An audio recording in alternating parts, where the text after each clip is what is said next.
봉독드릴 말씀은 데살로니가 전서 5장 17절 말씀입니다. 쉬지 말고 기도하라. 쉬지 말고 기도하라. 아멘. 기도 많이 하고 있습니까? 쉬지 말고 기도해야 합니다.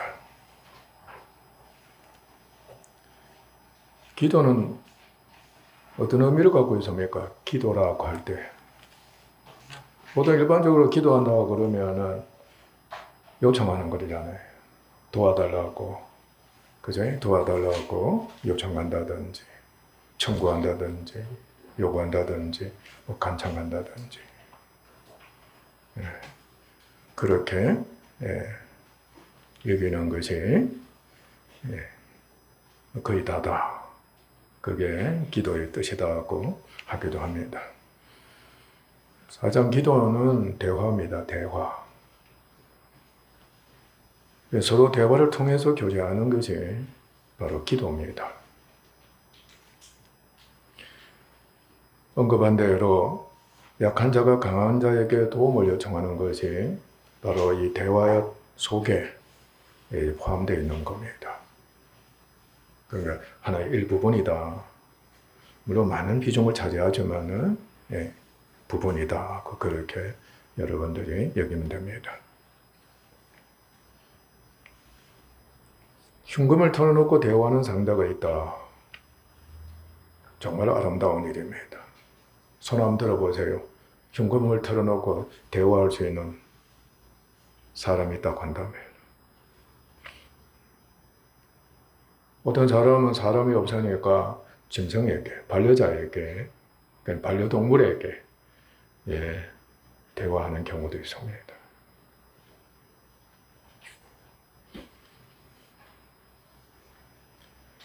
또 약해서 의지하고 도움을 구할 수 있는 강한 자가 있다는 것도 참으로 복되고 아름답습니다. 그런 사람 있습니까?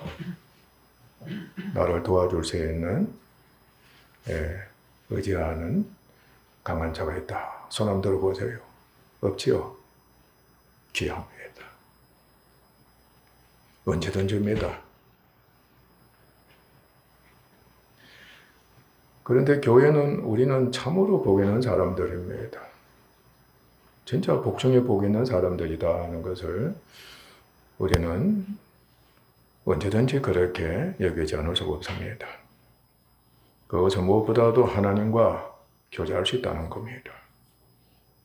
무엇보다도 큰 은혜는 영적으로, 영으로서 그리고 인격적으로도 하나님과 하나가 되어 있는 겁니다. 여러분은 절대적으로 명심하셔야 합니다. 결코 그 무엇도 그 누구도 분리시킬 수 없습니다. 영원한 하나입니다. 영적으로, 인격적으로 영원한 하나다.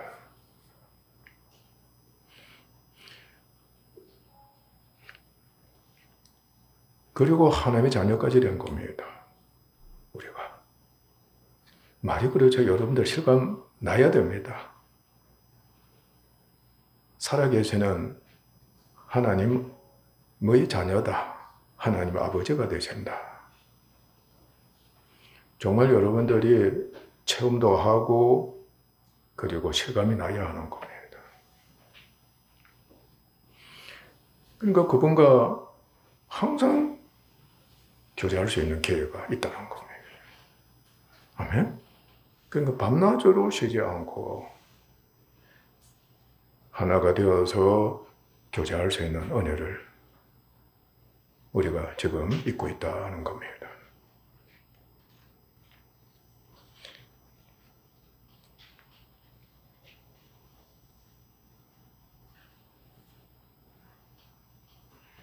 그게 은혜입니다. 그래서 우리는 기도에 대해서 우리가 몇 가지 알아보도록 하겠습니다. 첫째, 기도는 하나님과 대화로 교제하는 것이다. 하나님과 대화한다고 이렇게하면 됩니다. 기뻐하는 자는 기쁨을 모두에게 알려 함께 기쁨을 나눕니다. 함께 기쁨을 나누는 교제가 있습니다. 서로 기뻐하는 겁니다. 대화로서. 사랑하는 자는 항상 대화로 교제합니다. 듣고 말하는 겁니다. 그것을 또 그렇게 소망을 할 수가 없습니다. 그래서 만나기만 하면 기쁨의 대화를 위해서 미리 준비도 다 하고 그렇게 속할 수가 없는 겁니다. 여러분들 바깥에 나가서 가족에게 기쁜 소식을 알릴 수 있는, 고할 수 있는 그 일을 여러분이 정말 가족을 사랑하면 그것 만들려고 수고하는 겁니다. 어떻든 간에 좋은 소식을 전해주려고 서로 주고받으려고 하는 사랑만큼 아름다운 거 세상에 어디 있겠어요. 쉬지 않고 서로 사랑하면 주고받습니다. 우리 가끔 설악산 수련회를 갑니다. 특히 자매들 밤이 소위 새도록 대화를 하십니다. 그리고 차 안에서 오고 갈 때 그렇게 쉬지 않고 대화할 줄은 말이에요. 대단합니다. 대단해. 그리고 언제 모두가 골아떨어지는 겁니다. 그리고 또 깨기만 하면 또 주고받습니다. 참 여자들 대단하다. 남자들은 몇 마디 하고 그만 자자 이렇게 해가 자버리고 차 안에서도 묵비권을 행사하는 경우가 많거든. 그런데 우리가 서로 사이가 좋으면 또 사랑을 하게 되면 주고받는 것이 끝이 없습니다.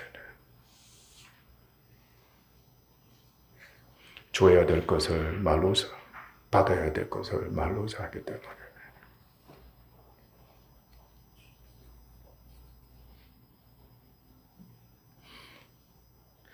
우리 영원 전부터 하나님과 아들 예수님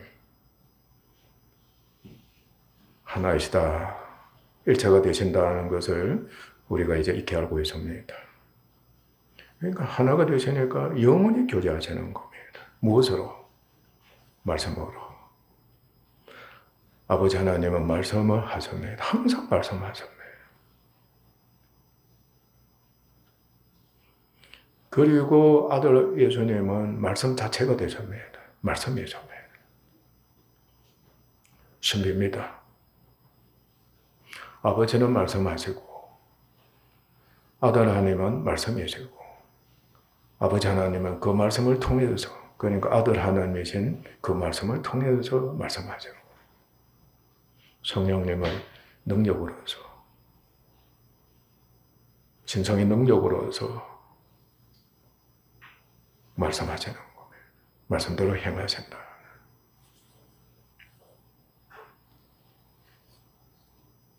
여러분 말에 이 세 가지가 요소가 있습니다. 인격적이기도 하고 기능적입니다. 내가 말한다. 주권자입니다. 내가 말한다. 그리고 나를 통해서 말한다.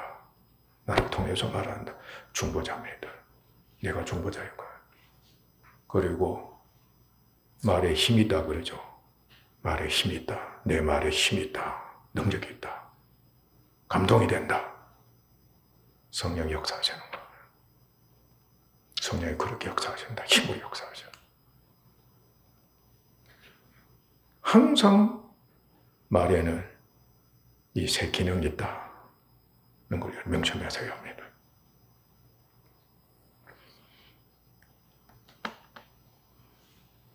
말씀이 입심이 있다는 사람, 그야말로 영적으로, 인격적으로, 정말 인격적으로, 선한 인격적으로 입심 있는 사람은 정말 훌륭한 사람입니다. 교회에서도 한 사람 찾기 힘들 겁니다. 말씀이 인격적으로 신성으로 능력이 있다 하는 사람. 귀하고 귀합니다. 그래서 삼일체전 하나님, 특히 아버지 하나님과 아들 예수님은 영원히 하나가 되셔서 사랑의 교제를 하시는 겁니다. 우리 역시 말씀되신 예수님을 통해서 누구와 교제할 수 있는 은혜를 받다 하나님과 말씀으로 교제하는 은혜를 있게 된 겁니다. 아멘. 그러니까 예수님과 동일시된 것입니다. 말씀되신 예수님을 통해서 하나님은 말씀하시고 우리도 성령으로 말씀으로 하나님과 교제하는 겁니다. 하나님과 교제할 땐 세상 말이 아닙니다. 성령이 역사하시는 말씀으로 하나님과 교제하는 겁니다. 그러니까 예수 믿는 사람들은 적어도 영에 속하는 사람이라고 하면은, 인격적인 사람이라고 한다면은 하나님 말씀으로 대화를 하는 겁니다. 말씀 대신 예수님으로 대화를 하는 겁니다. 예수님을 서로 나누는 겁니다. 그래서 예수님 살을 먹고 피를 마시는 그 말씀을 서로 나누고 먹고 마시는 겁니다. 성령이 능력으로 역사하신다. 계속 변화시켜 주시는 겁니다.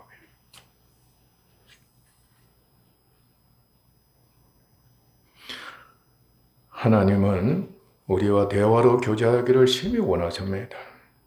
대화로 교제하기를 그렇게도 원하실 수가 없습니다. 항상 말씀하시니까. 항상 말씀을 통해서 말씀하시니까. 말씀이 능력이 있으니까. 사귀는 능력이 있으니까. 사랑이 능력이 있단 말이지. 하나 되게 하는 능력이 있거든. 기쁨이 능력이 있단 말이지. 항상 대화하자고 우리를 부르시는 겁니다. 대화하자고 우리를 부르십니다.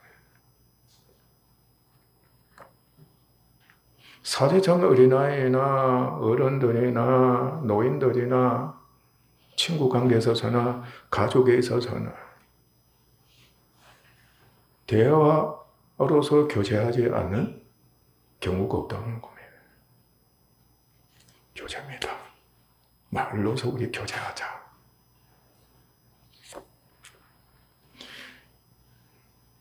우리는 부르심에 응답해 기도를 통해 하나님과 교제하게 됩니다. 그래서 기도는 모든 대화 일체를 의미하는 것으로 여겨도 좋습니다. 대화 일체다, 기도는. 아예 대화 일체다. 그렇게 여겨도 괜찮습니다. 정말 서로 사랑을 나누고 일하며 대화로 교제하는 것은 얼마나 아름다운지 모릅니다. 사랑하는 사람끼리 서로 사랑을 나누면서 선한 말로, 소망 있는 말로, 격려하는 말로, 기뻐하는 말로서 대화하면서 교제한다는 것. 얼마나 아름다운 일인지 모릅니다. 부대, 교회에서나 여러분 가정에서 꼭 그렇게 하시길 주님 이름을 축원합니다. 가족은 집안에서나 집 밖에서나 말로서 교제하고 있는 것처럼 우리도 마음의 천국에서나 세상에서나 하나님 아버지께 기도하게 됩니다. 그러므로 항상 기도로서 하나님과 교제하는 우리가 되어야 하는 겁니다. 그런데 대화는 말하고 또 듣는 것입니다. 대화는 이 두 가지가 있는 겁니다. 말하는 자, 그리고 듣는 자. 우리는 하나님 말씀하시면 만사를 제쳐놓고 적극적으로 듣는 자세를 취해야 합니다. 옛날에는 어른들이 말할 때 적극적으로 듣는 자세 취하지 않으면 호래자식이라 아주 혼이 났습니다.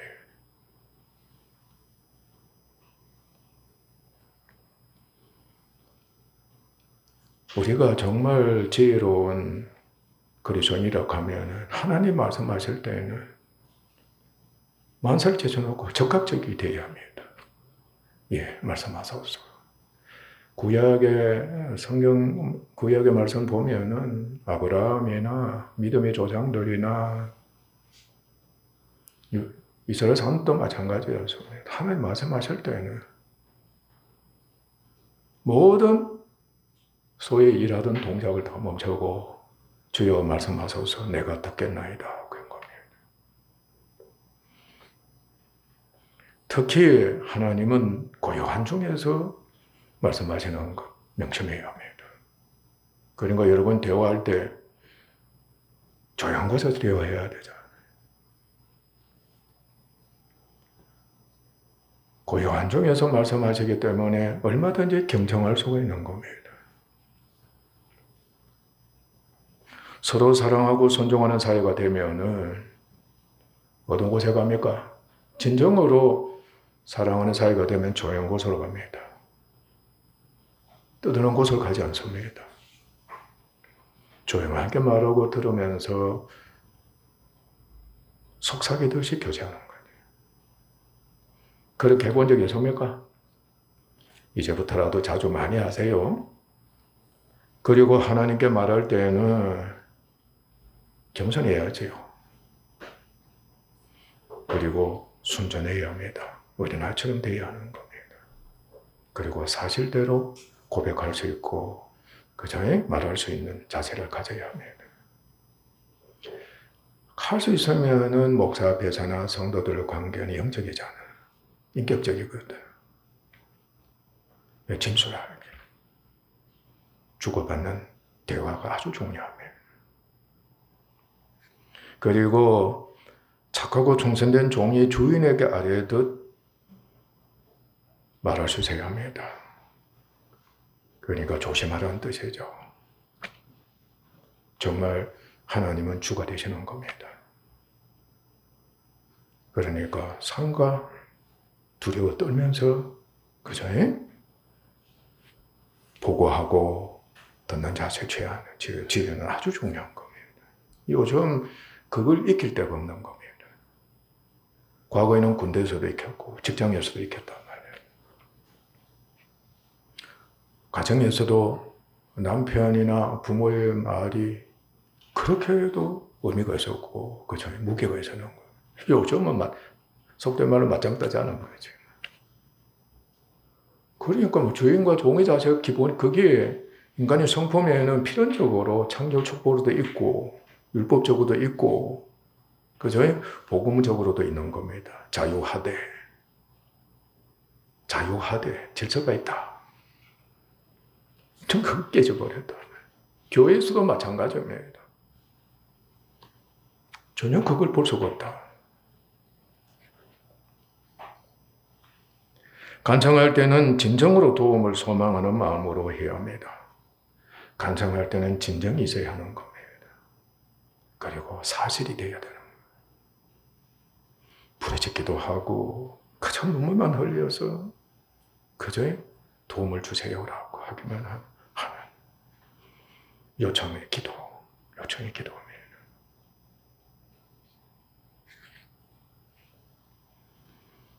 둘째로 약하기 때문에 기도해야 합니다. 예수님도 약하셨습니다. 세상 죄를 지고 가는 하나님 어린 양이 되셨습니다. 약하시고 또 세상 죄를 지고 가는 어린 양.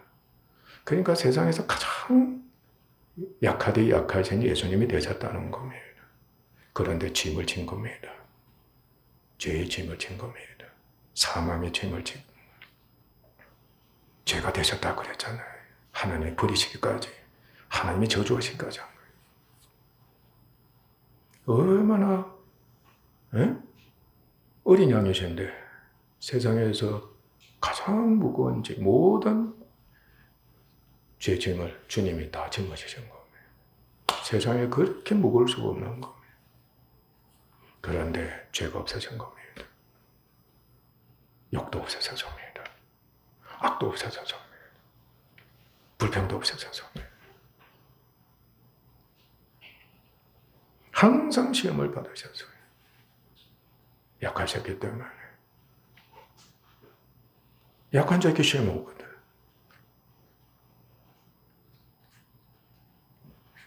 전적으로 하나님만을 믿고자 했습니다.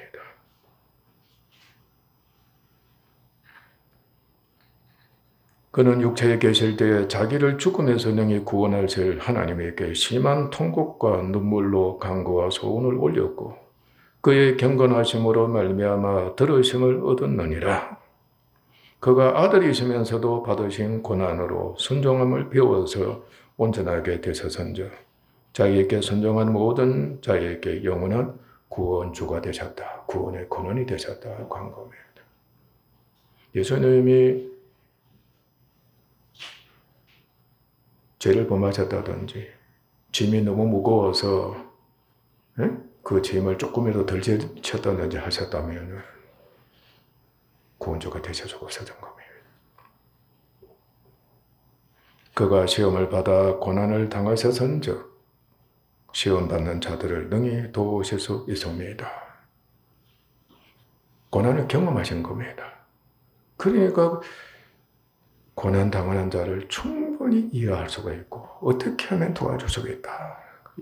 주님 박사가 되신 겁니다. 환히 알고 계신 겁니다. 어린아이가 고난당하는 부모를 도와주셨습니까? 그저 눈물만 흘리는 겁니다. 전혀 대책을 못 세우는 겁니다. 그러나 우리 주님 완전히 전문인이 되셔요. 완전히 경험 박사가 되셔요. 환히 알고 계셔요. 어떻게 하면 살릴 수가 있구나. 어떻게 하면 강하게 할 수 있구나. 주님은 바로 그렇게 우리를, 바로 약한 자인 우리를 도울 수 있으신 겁니다. 우리가 예배를 지금 드리고 있습니다. 예배는 가장 중요한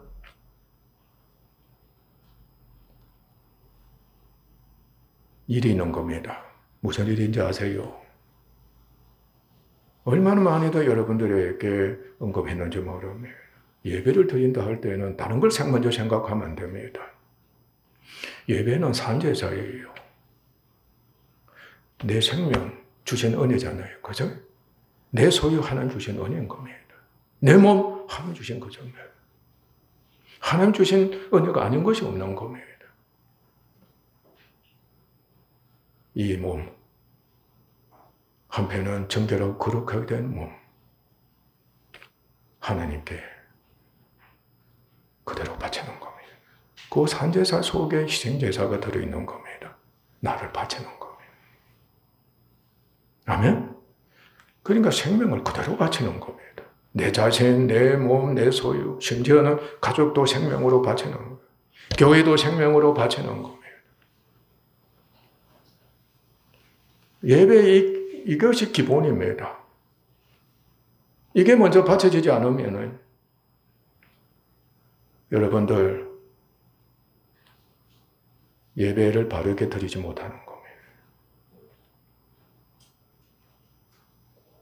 명심하세요. 왜 그렇게 하게 하시는 겁니까?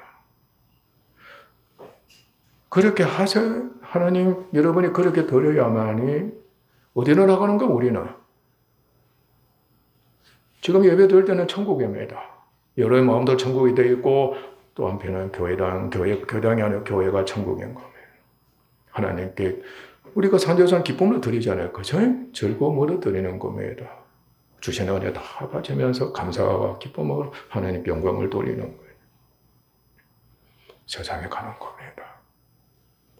어떻게 나가라고 했습니까? 우리 영문 밖으로 나가자. 그랬어요. 영문 밖으로. 무엇으로서? 능력을 지고서 고난을 짊어지지 않았다.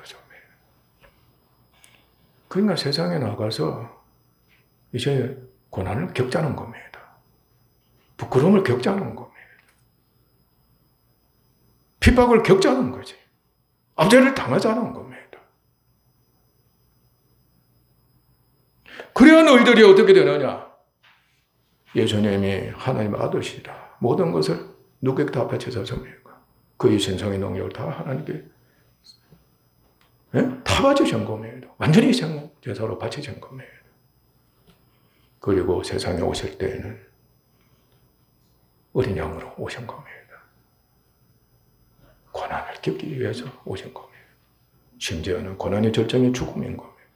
내가 죽어야 구속사역이 성취되고 하나님 뜻이, 사랑의 뜻이 이루어지고 너희들이 구원받는다는 걸 주님이 환영하셨다는 거예요. 우리가 누구의 기록하게 하자는 거라고 해서 뭡니까? 예수님의 형상을 본받는 길을 가게 하신 겁니다.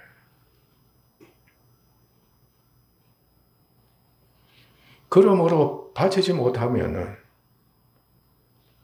고난에 참여할 수가 없는 겁니다. 바치는 자에게 고난에 참여할 수 있는 은혜가 주어지는 겁니다. 그 고난에 참여의 두 가지 위대한 은혜가 하나님께 우리에게 은혜의 선물을 주십니다. 그 첫째가 믿음의 시련이 되게 하십니다. 무엇이 되게 하신다? 믿음의 시련이 되게 하시는 겁니다. 그러니까 고난을 당하게 하신다고 할 때는 강한 자는 고난을 당할 리가 없는 겁니다. 예수님께서 신성으로 충만하시다고 하셔보세요. 고난 당할 필요가 있습니까? 천사들도 막 부리시는데. 그의 전능한 능력으로서 말이지, 우주를 단칼에 어떻게 하시는 겁니까? 베어버리실 수 있는 능력도 갖고 계시는데. 그러나 전혀 자신의 유익을 위해서는 사용치 않으신 겁니다. 어린 양이 되셨다. 약하셔서 계속 고난을 당하겠습니다.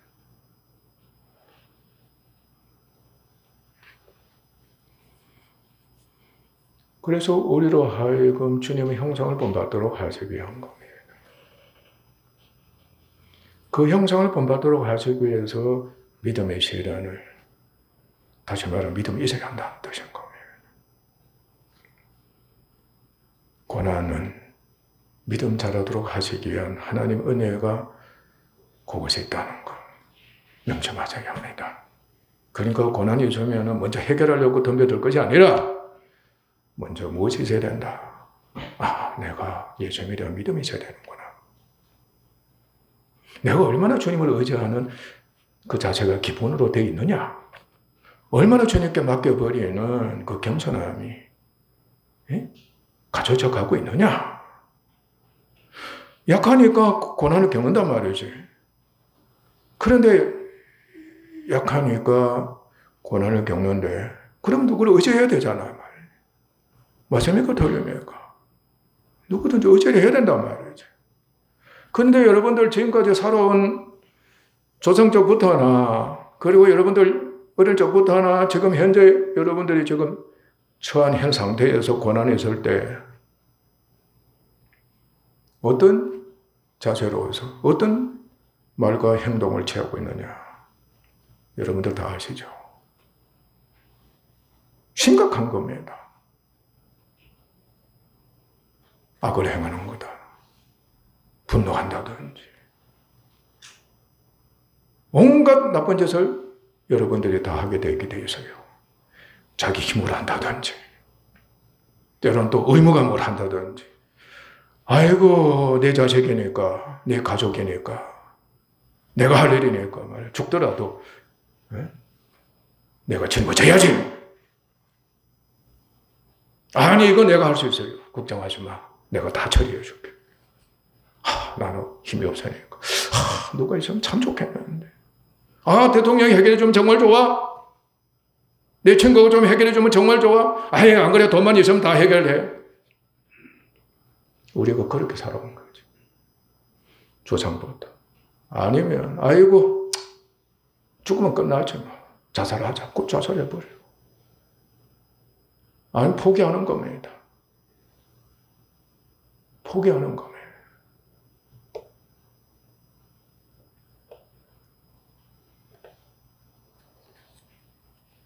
사람이 약하고 고난을 겪으면 그 인간의 진면목이 나오게 되는 겁니다.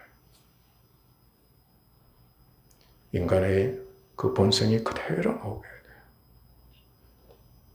그리고 그 인간의 죄들이 다 나오게 되는 거예요. 죄들을 다 범하게 된다는 거죠.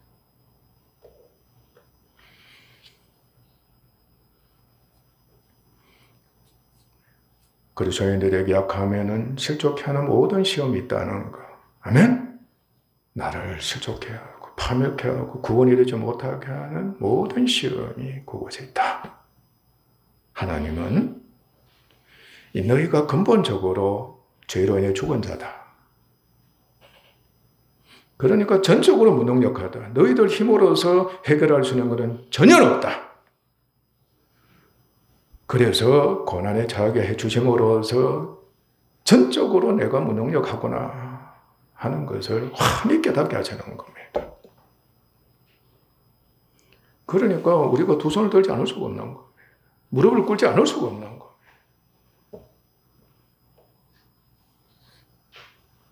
그래서 하나님이 이를 분명하게 깨닫게 하시는 겁니다. 환히 알게 하시는 거예요. 그러니까 믿음이 있는 사람일수록 성경 지식을 많이 갖고서 기도에 힘쓰는 사람이 되면은 이에 대해서 밝히 환히 알게 되는 겁니다. 인간의 존재가 이렇구나.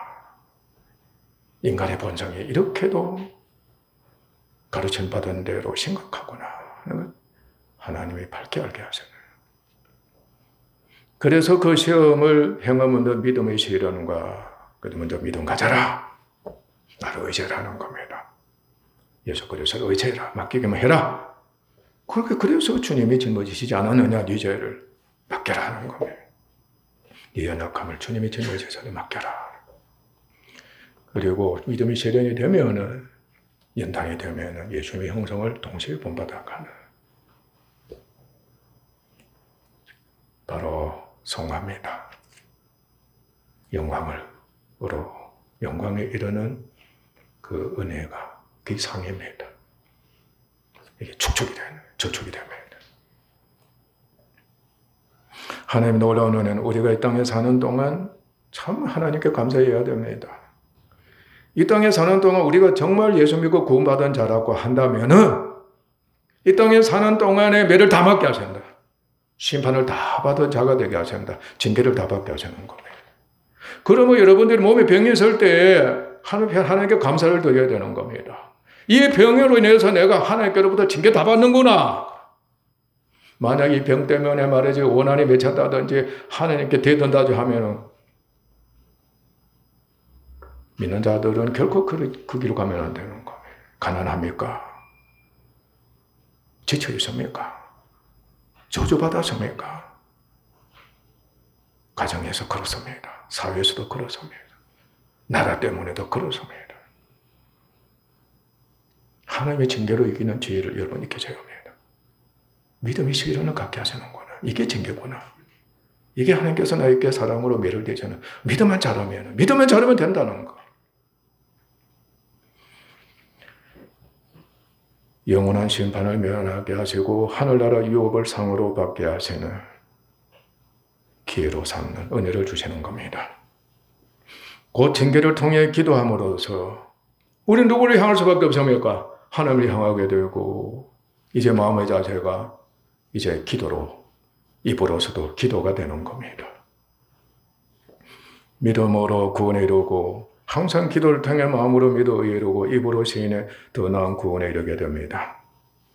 또한 그리스도의 형성을 본받아 예수님처럼 되었으니까 예수님과 같은 기도를 하는 겁니다. 예수님도 눈물을 흘리시면서 기도했어요. 밤낮으로 기도하셨어요. 우리도 바로 예수님이 십자가를 지신 거잖아. 우리는 자기 십자가를 지면서 우리도 끊임없이 기도하는 겁니다. 여러분이요, 가족이 약하면은 여러분에게는 이게 내게 주어진 자기 십자가구나. 믿음이 있으면 반드시 그렇게 여기게 되어 있습니다. 교회에 대해서도 마찬가지. 사회에 대해서도 마찬가지.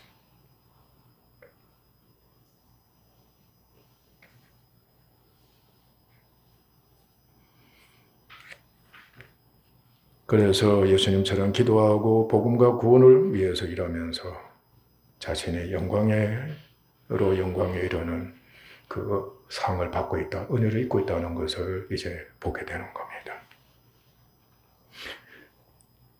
그러므로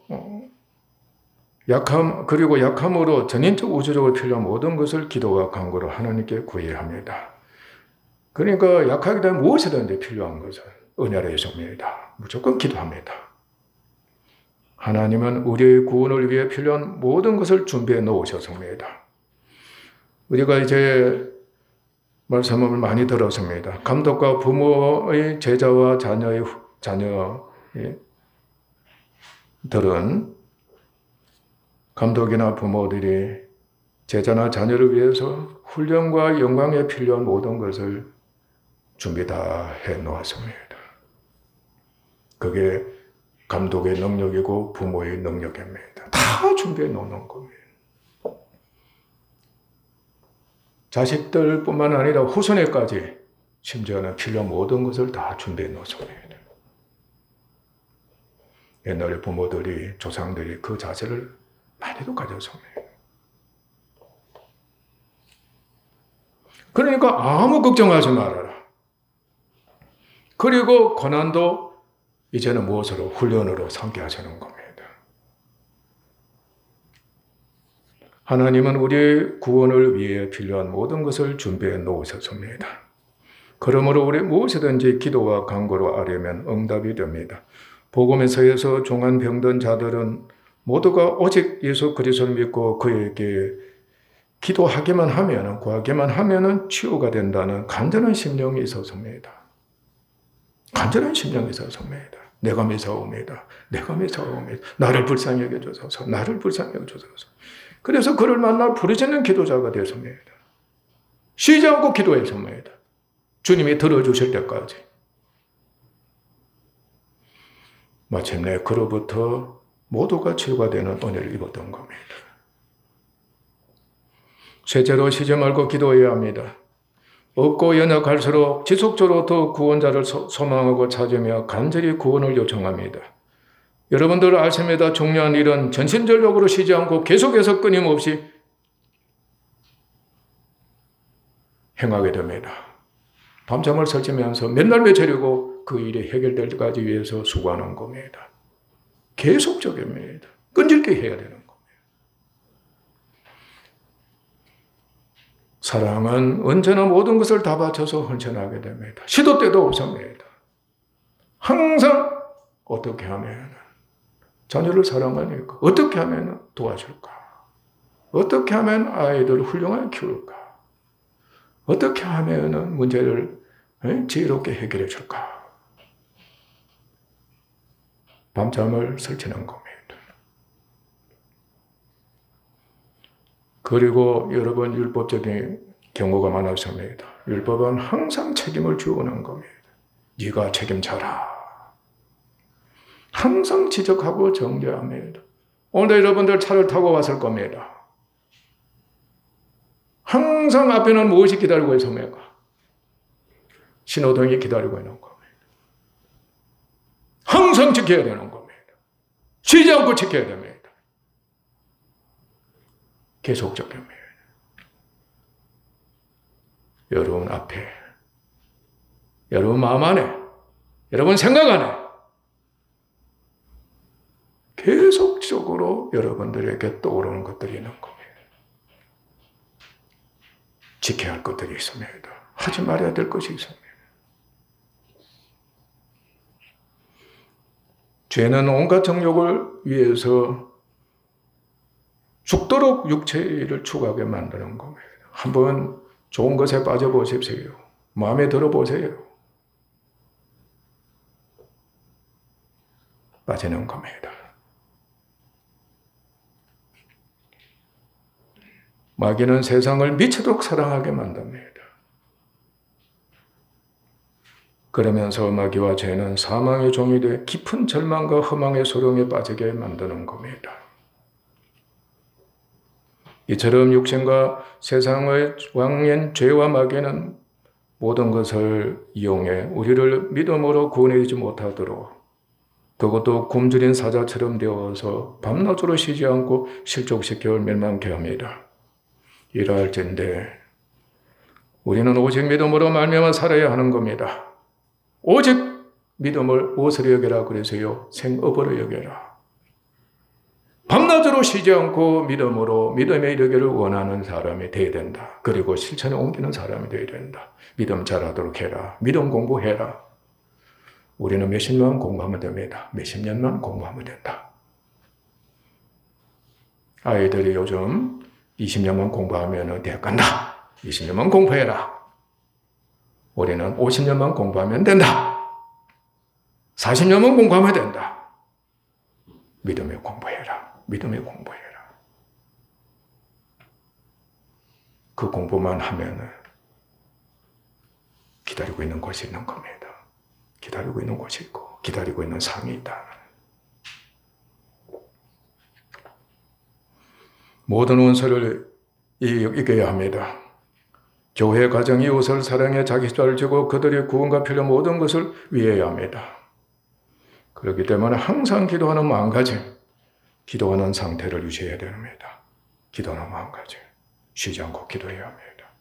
그러니까 길거리에 가다가 누구를 보기만 하면, 생각이 들기만 하면 여러분들 무엇부터 먼저 일어납니까? 판단부터 일어나면, 그리고 걱정부터 발생하는 겁니다. 철저하게 회개하고 주님께 맡기고 주여 불쌍히 여겨주소서, 주님 의지하오니 도와주소서. 아예 이제는 그게 생활화가 되어야 된다. 그 생각, 그 마음가짐, 그 말이 나와야 된다. 항상 그 상태를 유지하는 기도자 되어야 하는 겁니다. 누가복음 18장 1에서 예수님은 제자들에게 항상 기도하고 낙심하지 말아야 할 것을 가르치셨습니다. 바울은 소망 중에 즐거워하며 환난 중에 참으며 기도에 항상 힘써라. 모든 기도와 간구를 하되 항상 성령 안에서 기도하고 이를 위하여 끼어 구하기를 항상 힘쓰며 여러 성도를 위하여 구하라고 했습니다.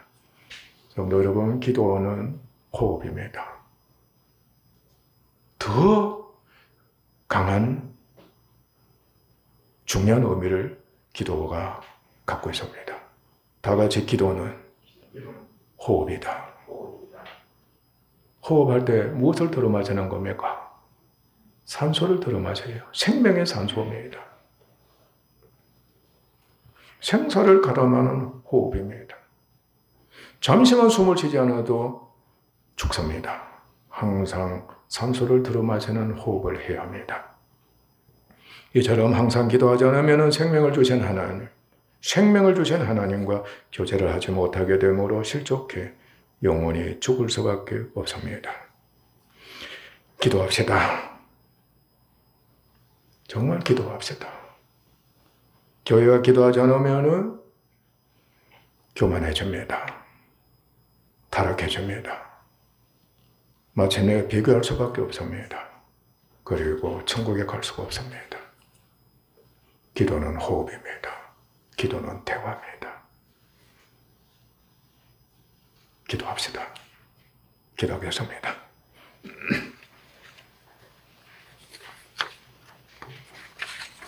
하나님 아버지, 쉬지 않고 기도하라고 명하셨습니다. 부디 우리 성도들 그 이유를 깨우치게 하소서. 정말로 믿음이 조금만 자라기만 해도 기도로 말미암아 믿음이 자란 것이기 때문에 기도가 왜 그렇게 중요한 것인가를 반드시 깨우치게 되고, 그래서 기도하지 않고서는 살지 못한다는 것. 어느 곳에 가서도 영적인 인격적인 대화로서 교제할 수도 없고, 그리고 하나님께 그렇게 기도로서 교제할 수 없다는 것을 알게 됩니다. 하나님, 우리 성도들 오랫동안 동일한 가르침을 많이도 받았습니다. 기도로서 믿음이 자라게 할 수가 없고, 기도를 통해서 예수님의 형상을 본받는 성화가 있게 하시옵소서. 그래서 믿음 있는 자들이 되어서 사랑으로 종돌한 자들이 되어서 기도한 적 영원히 구원 역사가 일어나게 하시고 영원히 변화받는 역사가 일어나게 하시고 그리고 모든 문제들이 주님 은혜 아래에서 해결받는 축복 있게 하옵소서. 존귀하신 예수님 이름으로 아버지 하나님께 기도하옵나이다. 아멘.